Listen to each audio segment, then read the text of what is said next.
Guys, ndabaramukije cane nongera ndabaye ikaze. Guys, ni jewe nyene Barack Obama ntahengeshanya kuguma ndabatamwo twa dutrike tw'ubwenge tuba tugezweho kuri telefone.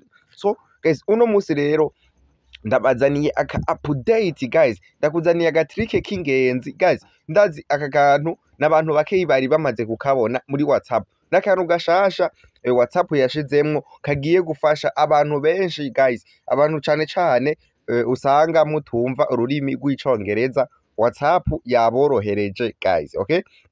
Twagiye rero ako kantu ukuntu kameze, n'uburyo buri kuravugana n'umuntu azi icongereza cane, nk'akarorero wewe atacuzi.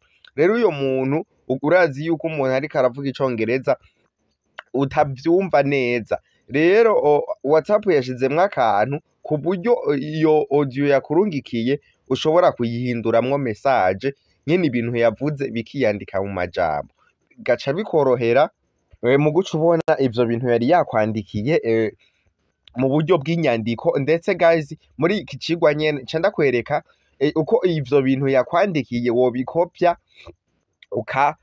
ugaca ubijana muri translate ukaraba ivyo ico bisigura guys, okay?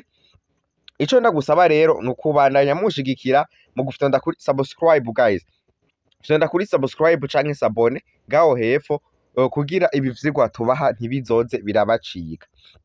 Hama tugende n'aka gatrike nabateguriye uno musi. Okay guys, banza rero mufashe mugire jeme mufyonde na subscribe ngaho hepfo, hama tubandanye n'aka gatrike k'ubwenge nabateguriye. Ndanabashimira ukuntu muguma mushigikira, urabona yuko uru rubuga rwanyu ruriko ruraduga ku rugero rushimishije guys, okay? Nimubandanye mudushigikira rero, mudushikane kure guys, natwe tuzogerageza tuze turabakorera ibi vyigwa vy'ubwenge mubona tuza turabaha guys, nkuko tuba twaravyiyemeje guys. Banza mudufashe rero hama tugende n'ako gatrike k'ubwenge. Okay guys, nibaze yuko tayari mwahejeje. Twagiye ikintu ca mbere rero, urabanza uze muri Play Store yawe, okay? Winjire muri Play Store yawe, hama uze hajya kuri recherche jeni ngaha musi, uraraba nawe nuko usanga bimeze, hama uze hariya hejuru wandike WhatsApp Messenger, wandike WhatsApp Messenger,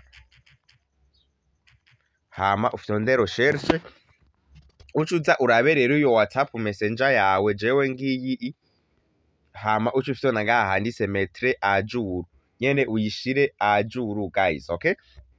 Hama uze kurindira iyi WhatsApp yawe ishike guys. Aka kantu impamvu tuyishize à jour ni kugira nawe WhatsApp yawe uze kugasangamo, kubera n'akantu k'ubwenge gashasha WhatsApp yashizemwo. Ewana guys, ntibaze yuko ukibara kubona ino video ndibaza uraza kunshimira guys, n'akantu k'ubwenge nabavumburiye karimwo. Ewana werindira gusa mukabone neza, ndazi muza gusanga gafitiye akamaro abantu benshi, okay? Reka turindire WhatsApp yacu rero nayiheze kuba à jour, hama tubandanye n'ako gatrike nabateguriye. So application yawe rero ihejeje kuba à jour, uca ufyona ngaha handitse ouvrir, aha ukinjira rero muri ya WhatsApp yawe, okay? Twagiye rero muri ya WhatsApp. Ndabibutsa aka kantu nabonye gakunda kuri WhatsApp Messenger, sinzi yuko muri business naho kazoshikamwo hanyuma. Hama ucuza urabe rero iyo audio kanaka y'umuntu yakurungikiye iri mu congereza. Hari aka kantu gashobora kugufasha mu gihe uri nk'ahantu nyene, hari igihe uba uri nk'ahantu bikaba ngombwa yuko utumviriza audio, rero iyo urumva yuko bica bikorohera kubona ivyari vyanditse muri iyo audio bitakugoye. Hama reje nk'akarorero cenza kuri uyu mu contact ninjiremwo, okay? Ninjiremwo cenza hariya hejuru kw'izina ryiwe kwanza, okay? Nza hejuru kw'izina ryiwe, okay? Hama manuka ino musi, okay guys, mubona yuko hari aka option gashasha kiyongereyeko. Aha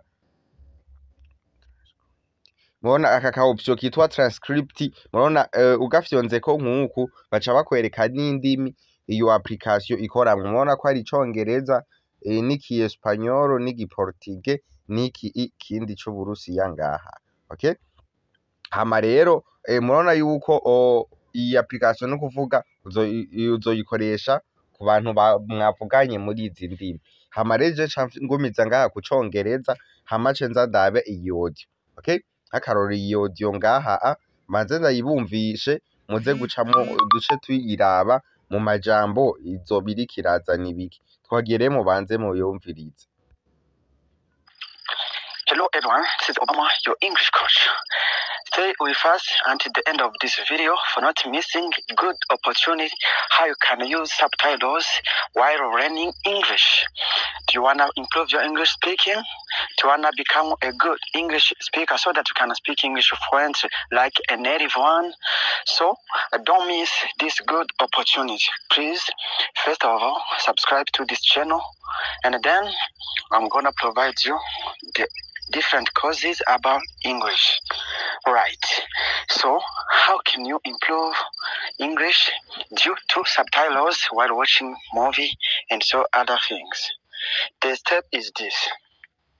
Okay guys, mwavyumvise rero twagiye rero iyo audio tugomba tuyihinduremwo turabe mbe mu gihe twoba turi ahantu bitakenewe yuko twumviriza audio ni gute twoca turaba iyo audio nibikirimo. Ikindi mbega iyi audio mu gihe tutumva ikicongereza muri audio ni gute twoyihindura amajambo bigaca bidufasha mu kuyikorera translate muri ya application maze imisi ndabereka ya translate. Ico ukora rero ucuza kuri iyi audio nyene ugafyonda ukagumizako.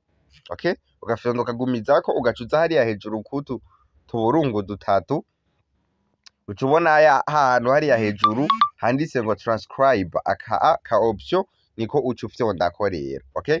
Ona ngako biriko biragira ngo transcribing aha rero ucurindira birateba bivanye n'ukuntu audio ingana gusa n'umwanya mutoyi turarindira rero mpaka ihejeje kutororokanya amajambo ari mw'iyo audio hama ce ndabereka n'uburyo uca ushobora kuyajana muri Google Translate. Okay? Reka turindire rero iheze kutwandikira amajambo ari muri iyo audio yacu.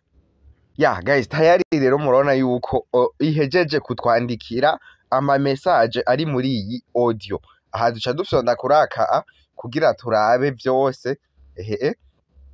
Okay, tayari rero murabibona hinge subire ntugurure ya audio. Kandi hariho ibintu iyi application usanga bimwe igenda itavyumva neza ariho haha mubona izirashiramwo uturongo, ariko ugiye kubitranslatinga muri Google Translate urabona ico iyi audio ivyo yari yashatse kukubwira muri rusange. Twagiye rero subire mvuze ya audio muze murasoma nibi vyanditse murabe.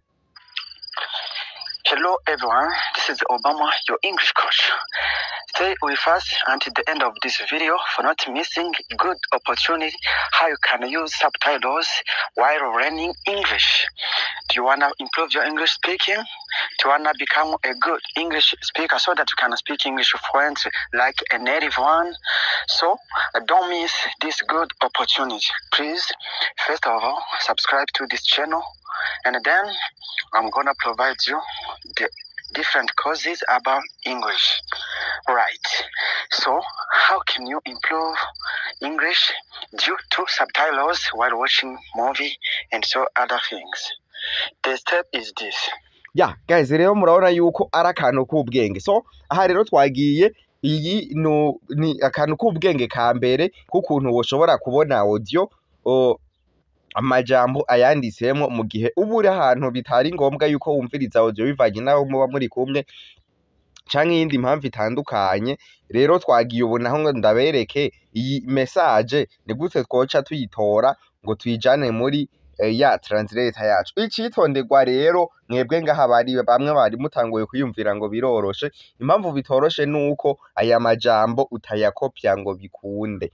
Ariyo rero munkurikirane ndabereka aka kantu k'ubwenge uko woshobora guca ukopya. Urabona hariya hejuru yuko aka kantu kakopye atakarimo. Twagiye rero ndabereke ico ukora ucugira screenshot ubwa mbere iyi message.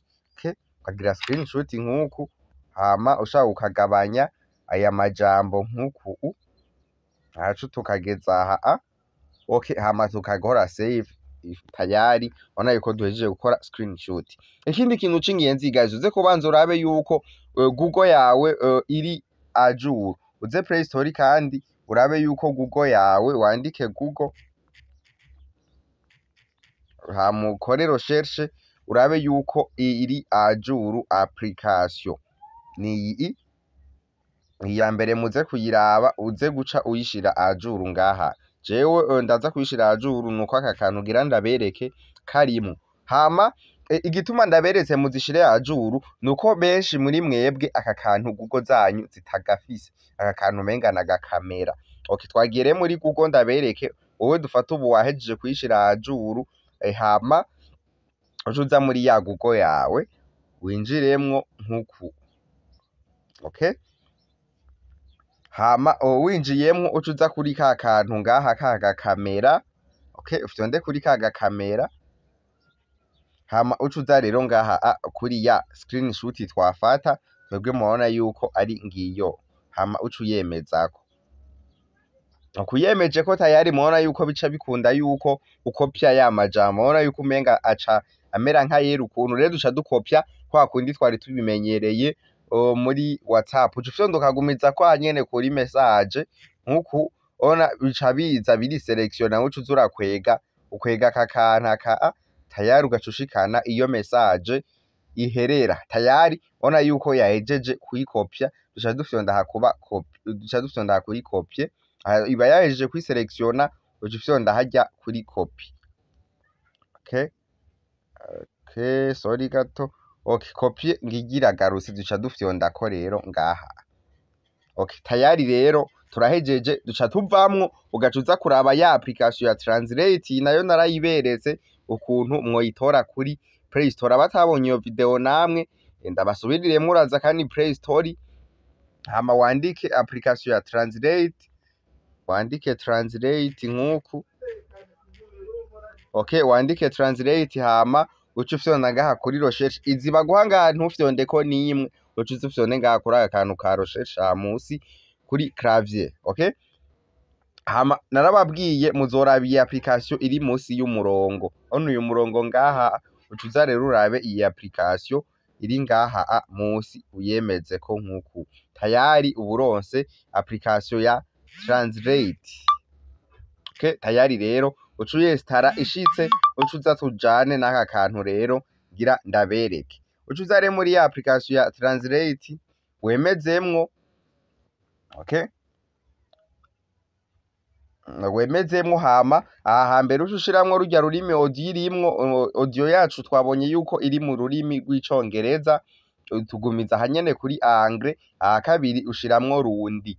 Okay, mu gihe usanze izindi miziri ngaha atari zo zirimwo urafyonda ko kuri rangi usanzemwo hama wandikemwo nk'akarorero hariya hejuru wandike anglais. Anglais hama wemezemwo nkuku. Hama uze ngaha kandi ku kirundi nyene urashiramwo ururimi ushaka yuko ibiza kuzamwo wandikemwo rundi. Okay, urwandikemwo rundi hama wemezemwo nkuku. Okay, hama rero ucuza handitse saisissed text ucushiramwo ya text yawe iri mu congereza imwe twakopya muri ya majambo twakuye muri ya audio. Okay, tayari ucumera nkukupa ngibi rero vya bintu yari yatubwiye mu congereza ngaha. Ngo hello everyone, this is Obama your English coach. We first and the guys murabona ino musi muca mutuja ngo muraho mwese uyu ni Obama umumenyereza wanyu w'icongereza. Twebwe imbere ni herezo y'iyi video. Guys mubona ibi vyose biba biri ngaha ucushobora kubibona bikoroheye guys. Okay, karenda abe nkwakwaye video ntibe ndende ndazi yuko mukunda ama video maremare guys, ariko nizere yuko aka kantu gafashije abantu benshi. Hama rero mu gihe umaze kubona ivya kwandikiye urashobora guca umwishura mu buryo bwa message. Okay, ugacubika upari ya hejuru yari yakwandikiye hama rero ugaca umwishura mu buryo bwa message. Guys hari umuntu kandi ejo yari yambwiye ngo mwiga uko Translate ngo nta gifaransa kirimwo. Reka turabe nk'ubu dufata ijya message yacu tugomba yuko iza mu gifaransa. Aha hari kirundi duce tuhashira igifaransa. okay? Ahari rundi tuhashire France turabe guys ivyo bintu yatubwiye ko ari ivyo twandikemwo France. Guys ngiyi igifaransa nico muri Canada vyose birimwo. Hama dukubitemwo ya ntuzenya yacu ya texte yacu.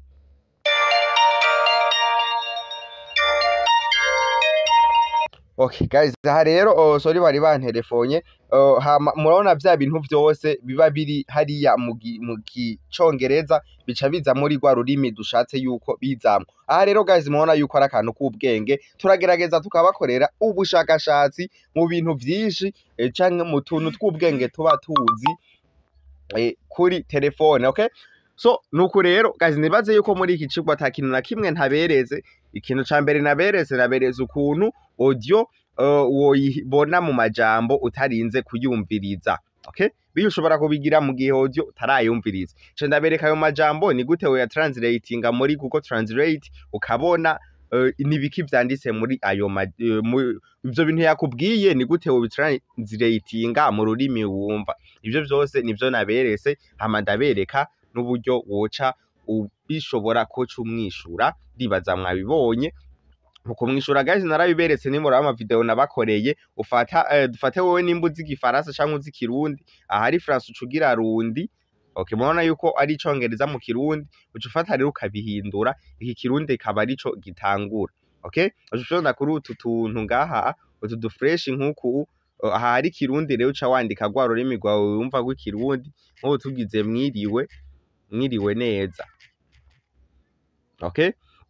Nona yuko ari hero mu Congereza hamugakopya wewe biravana n'ivyo aba wumvise yakubwiye muri audio yakurungikiye, hama ukagenda ugaca ubikopya ngaha ugaca ubimushira muri ya video. Guys iyi video yo gukoresha translate narazibakoreye nyinshi, ndetse muraza kugenda muraziraba kuri uru rubuga nyene kuri iyi channel uko ushobora kubibona kugira mubandanye mwiga vyinshi, okay? Guys nagatrike k'ubwenge rero nari nabateguriye. Ico ndabasaba no kubandanya mudushigikira mu gukora kuri subscribe guys, musangiza abandi ikicigwa c'ubwenge kugira ibintu bibandanye bigenda fresh sana. Mubandanya mudushigikira natwe nako tuzagira tubazanira utuntu tw'ubwenge tuba tugezweho. So ciao rero ndakwibutsa jewe mwari kumwe kuri iki cigwa c'ubwenge, ni jewe nyene Barack Obama guys, nayengeshanya kuguma ndabazanira ivyigwa vy'ubwenge biba bigezweho kuri telefone. So ciao rero tuzosubira mu kandi gatrike hazokurikira. So guys ndakwibutsa rero ukaba utarugurura konti ya 1xBet, ugurura konti ya 1xBet ukoresheje code promo ibigezweho mu ndome nkuru guys. Iyi niyo code promo iri professionnel, iri kiratanga ubufu muri iyi minsi. Rero nawe ukaba utarugurura konti ya 1xBet ukoresheje iyi code promo ibigezweho, code promo iri professional, ni wo mwanya wawe nawe guys kugira mubandanye murya akanoti ka 1xBet, okay? Guys ugize ikibazo urashobora guca utwandikira tukagufasha ngaha ona inimero guys ngaha. Code promo ni ibigezweho, niyo code promo iri kirakora umuti muri iyi minsi guys. So ciao.